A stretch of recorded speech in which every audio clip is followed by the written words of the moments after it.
You're listening to Brain Lenses. I'm Colin Wright.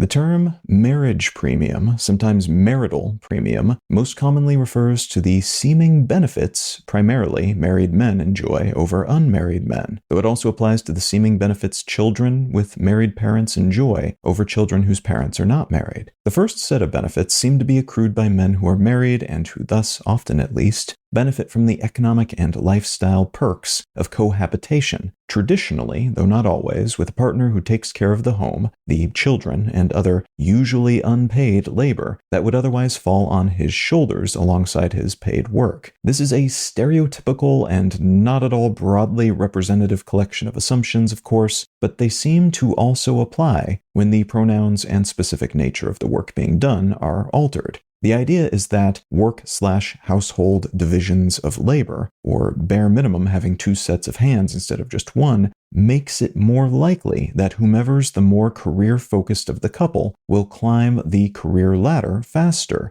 earning more money and benefiting from a seeming bias toward married people in the workplace, possibly the result of assumed stability in married couples over unmarried individuals. The marriage gap between folks who are married and unmarried differs from culture to culture, and even under different political administrations, as taxes, healthcare setups, social perceptions, and safety nets may vary depending on who's in charge. But there does seem to be a fairly consistent distinction in both economic success and self-reported happiness, at least on average, between married people and those who are unmarried. That said, recent research suggests that part of this effect might be related to a cultural bias that almost entirely disappears when marriage loses its normative status within a given society. And this seems to be true for married and unmarried adults, but also the premium enjoyed or missed out on by children based on their parents' marital situation. Children of married couples tend to have advantages over children whose parents are not married. Within a single generation, marriage went from being the norm to the exception in Chile. Babies born to married people in the early 1990s had substantial advantages across a range of metrics compared to kids who were born out of wedlock. But by the mid-2010s, that advantage had all but disappeared. Researchers checked a series of possible causes for this change, and the only one that seems to explain the diminishment of this gap is the shift in common views toward marriage. This finding suggests that the children of parents who are in some way outside the mainstream, including, for instance, homosexual couples in societies where heterosexuality is the norm, or perhaps even considered the only morally correct pairing, might experience disadvantages related to this abnormality and distinction from other possible influences, like economic class and genetic inheritance. The same might be true of the marriage premium enjoyed by or denied adult couples, though more research will need to be done to see if this finding translates in this way.